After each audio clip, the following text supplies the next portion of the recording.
Ni mara yangu ya pili, na vile bishop alinielezea, alianza kanisa hili akiwa na 4 members, yeye na bibi yake included.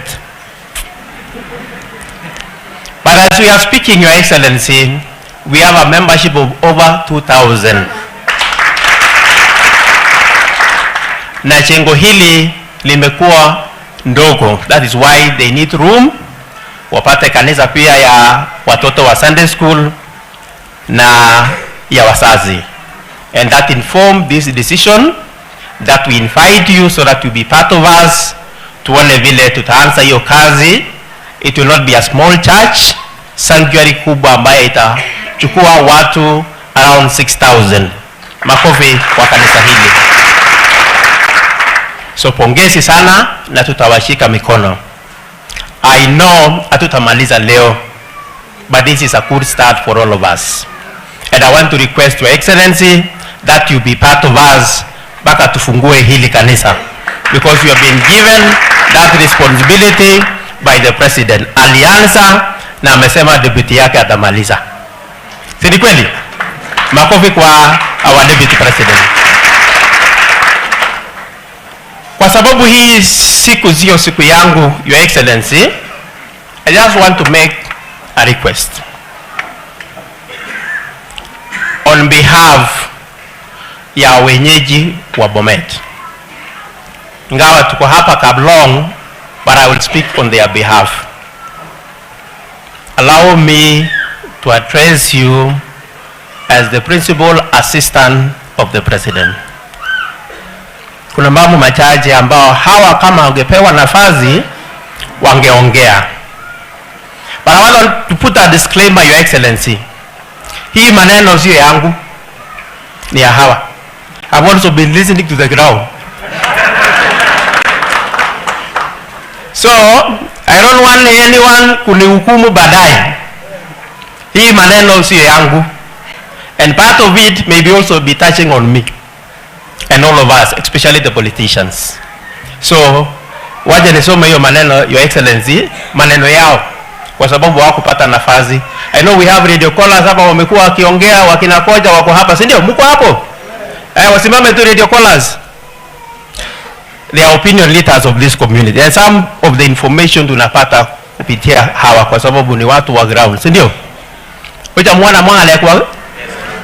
Anabaga? Yeah? Amwanga aliyekuwa? Aya. Some of the issues have been touched by these leaders, but I will just mention for emphasis, Your Excellency.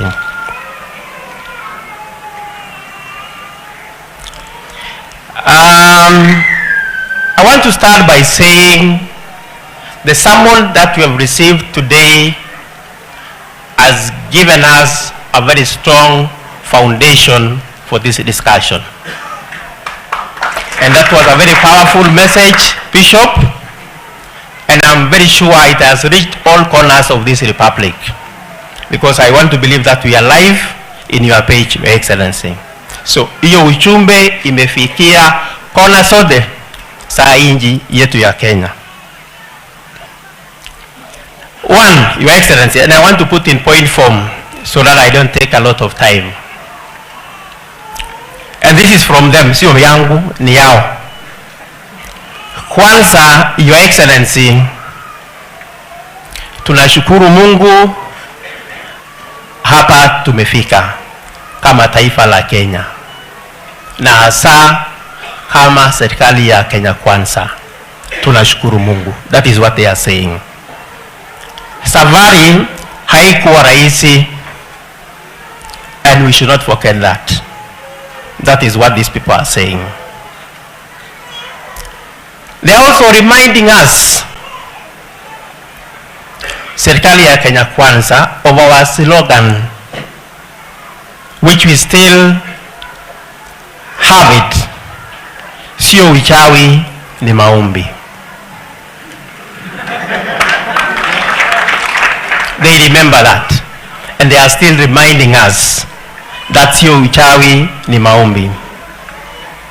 But they are asking me questions, Your Excellency, and I will also want to believe, because you are the principal assistant of the president, that this message will get to the president. What they are asking, kama si uchawi ni maombi, but what went wrong until we find ourselves in such a difficult situation? That is what they are asking. That has been a very difficult question for me to ask. And one of the pastors, when he visited my office, gave me a scripture in the book of Revelation chapter 2, verses 4 to 5. This is a message that was given to a church called Ephesus. Alimwambia hili kanisa ya kwamba anajua kazi zake, the labor and everything. But there is one thing, walikuwa wameanguka mahali. So Your Excellency, led by our president and you deputizing, can we do a lot of soul searching what went wrong? Kwa sababu hii serikali yetu ilisimamishwa na maombi, lakini shida iko wapi? So I know God will give you wisdom with the president so that you can lead the country in that soul searching. That is one. It's not my message, Your Excellency. It's a message from these people. Number two, I know the president and you deputizing the president mean well for this country. Despite the so many challenges that we have, some of them inherited and some of them have come by, as you know, any administration has its own issues. But wananchi, Your Excellency, from my discussion, listening to the ground, are disappointed with me and all of us. Si kweli? Ama nasema uongo? They are disappointed with all of us, especially the politicians who are surrounding our president and our deputy president and our governors and everybody, up to including the MCAs. And from their communication, they are blaming us that we are the one letting you down, the president and the deputy president. And we are the one who are giving you the bad name that we have as a government. And they have mentioned a number of issues. I will just mention a few, Your Excellency. This is your message, this is my message, this is a message to the president and to all of us. Number one, where we have gone wrong. Where I've gone wrong. I don't want to say you, where I've gone wrong. Number one, they have mentioned, and probably this is also informing the revolt that we have from our young people. It's actually beyond the finance bill, Your Excellency. To be honest, it's not just about finance bill. There are a raft of issues. Finance bill to iliwapa how avenue to air out their issues. And we support the framework that has been put by the president in place, the youth forum. And I saw the terms of reference touches on a number of issues beyond the finances or taxation, which is good for all of us. That will be the foundation of our discussion. So one issue that they mentioned is that we have carelessness and unwarranted pronouncement and display of arrogance and opulence in the midst of poverty.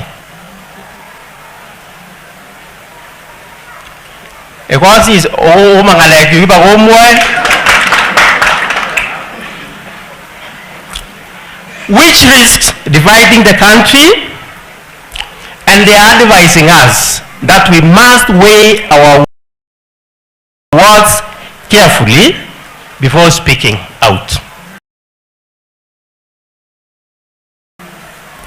Na wamesema kama hauna lolote la kusema, nyamaza.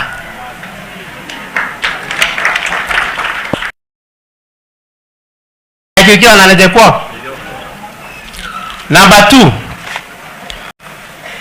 they are also accusing me and all of us that we are misadvising and misinforming the presidency and his deputy Rigathi in the issues affecting wananchi, as well as the mood on the ground on several issues.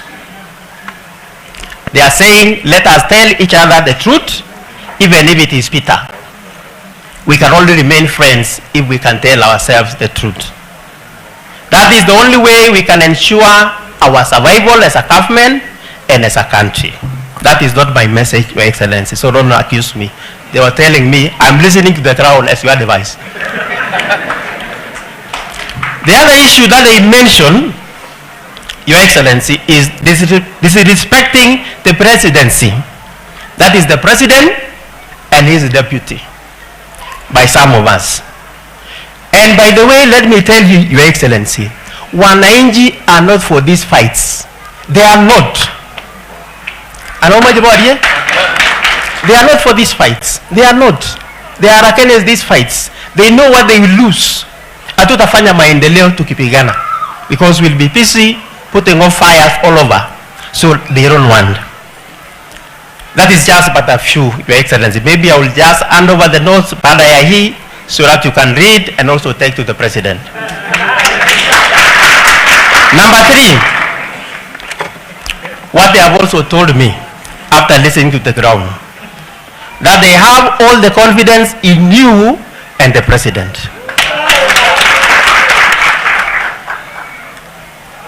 And they are saying, Your Excellency, being the principal assistant, continue supporting the President. That is the message they are giving me. And they have given me assurance that they will also support you. That is what they say. Sio maneno yangu. So that our president can succeed and so that we can deliver as Kenya Kwanza government. There is a promise that we gave to these people. And the only way that we can succeed and deliver on that promise is by us uniting as one country. That is the message they are giving me. If there are issues, that is also what they are saying, then let us retreat to the boardroom, sort out ourselves, tupikane pale, tukitoka nje, tuonyeshe umoja ya viongozi wa Kenya.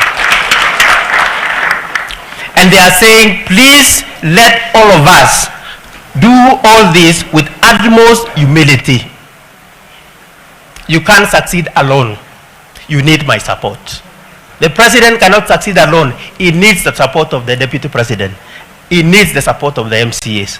So tushuke chini na tushikane mikono sisi wote, bearing in mind that we are leaders of this Republic of Kenya.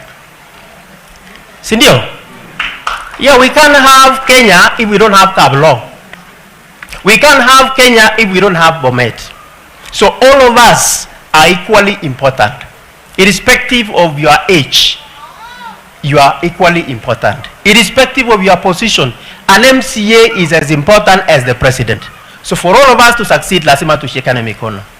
Finally, Your Excellency, I've said the rest of the notes I will hand over to you, either in soft copy or hard copy if you want to have it that way, Your Excellency. Finally, what has happened is a wake-up call. It is good it has happened when we still have time to redeem ourselves. And that is what the book of Revelation chapter 2 verses I think 5. We have to look back and find our way. Where did we fail? We need to amend our ways, as earlier alluded by the scripture that I've mentioned, in a number of ways. They have also given me the way forward, Your Excellency. These people from Bomet are very sharp, by the way. Very sharp.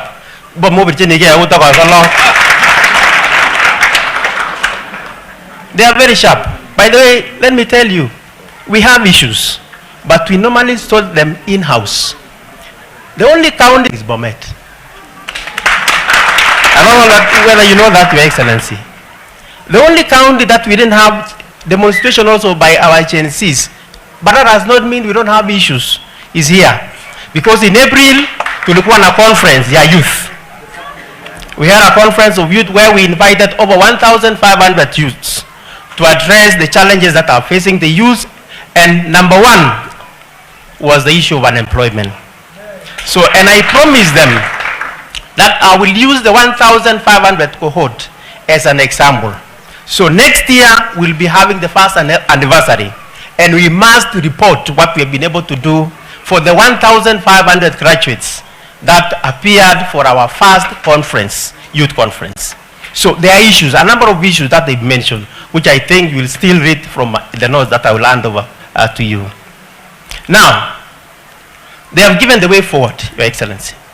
And one, to my fellow politicians, let us carry ourselves with humility and avoid arrogance.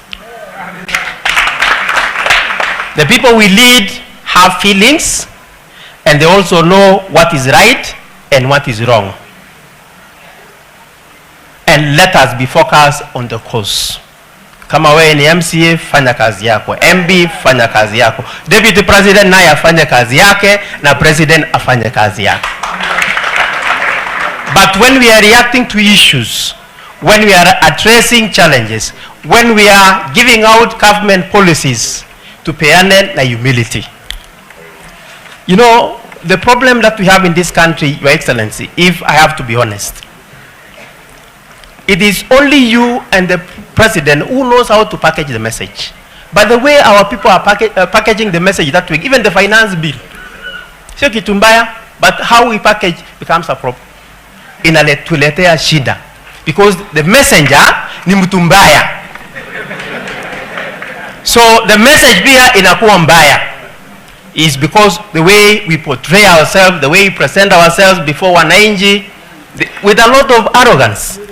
Tunapepa pesa na mfuko, unatoa na sina pesa, unarudisha ingine kwa ndege, watu lazy and I don't have money. That is the way, and that is what is generating a lot of unnecessary frictions between us and wananchi. So we have to correct that. Number two, we need to improve on our